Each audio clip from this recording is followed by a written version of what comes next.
क्या है कि आप में से कुछ लोग इस फिक्शनल मस्कुलर करैक्टर से वाकिफ़ होंगे जिसका नाम पॉपाई है, जो बड़े बड़े फॉरआर्म्स यानी कि बड़े बड़े हाथ रखता है। लेकिन आज मैं आपको रियल लाइफ पॉपाई से मिलवाता हूँ। जी हाँ, इस शख्स का नाम जेफ डेव है। ये 1963 ईस्वी में पैदा हुआ और हैरानकुन तौर पर इसके हाथों का साइज़ 19 इंचेस तक रिकॉर्ड किया गया है।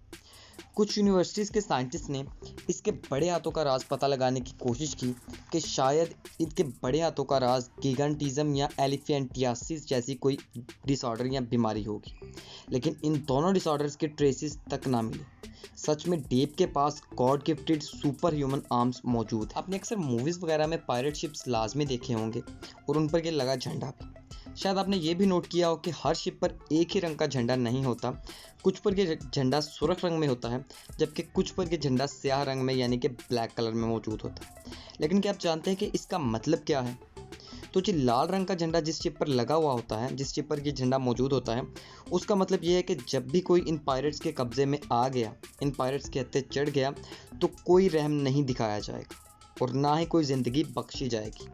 लेकिन इसके बरक्स जब स्याह झंडा होता है, तो इसका मतलब यह है कि अगर कोई इन पायरेट्स के सामने सरेंडर कर दे, बगैर किसी लड़ाई के, बगैर उन्हें कोई नुकसान पहुंचाए, तो उन्हें ज़िंदा छोड़ दिया जाएगा। आपने अक्सर ये बात सुनी होगी कि सुबह के वक्त पढ़ना ज़्यादा मुफीद है, ज़्यादा फ़ायदेमंद है, या सुबह के वक्त जो भी काम किया जाए वो काफ़ी अच्छा होता है। तो इसकी वजह यह है कि साइंटिफिक स्टडी के मुताबिक सुबह 4 से 6 बजे के दौरान आपका ब्रेन फंक्शन 100% होता है और 6 से 8 के दरमियान यही फंक्शन सिर्फ 50% रह जाता है और रात के वक्त सिर्फ 20% ही काम करता है ये दिमाग।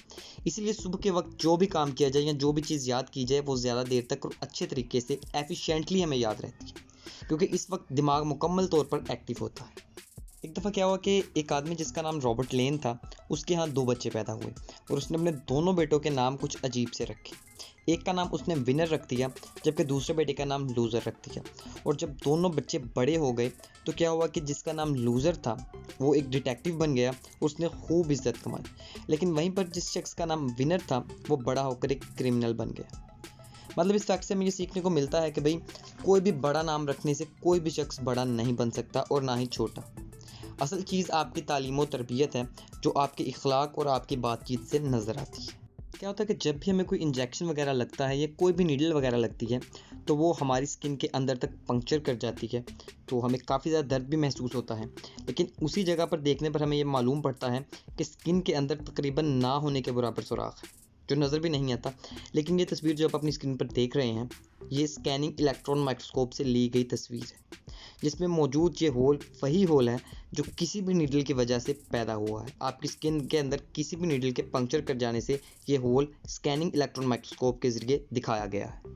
क्या है कि मार्क जुकरबर्ग जो कि फेसबुक के ऑनर हैं, उन्होंने बिलियनर बनने के बाद अपनी डिग्री रिसीव की, यानी कि अरबपति बनने के बाद, पैसा कमाने के बाद उन्होंने अपनी डिग्री रिसीव की और ये बात साबित कर दी कि आपको एक बिलियनर बनने के लिए, एक करोड़पति बनने के लिए, एक कामयाब इंसान बनने के लिए किसी भी डिग्री की ज़रूरत नहीं, बल्कि आप अपना टैलेंट इस्तेमाल करते हुए, अपनी स्किल्स को इस्तेमाल करते हुए सब कुछ हासिल कर सकते हैं।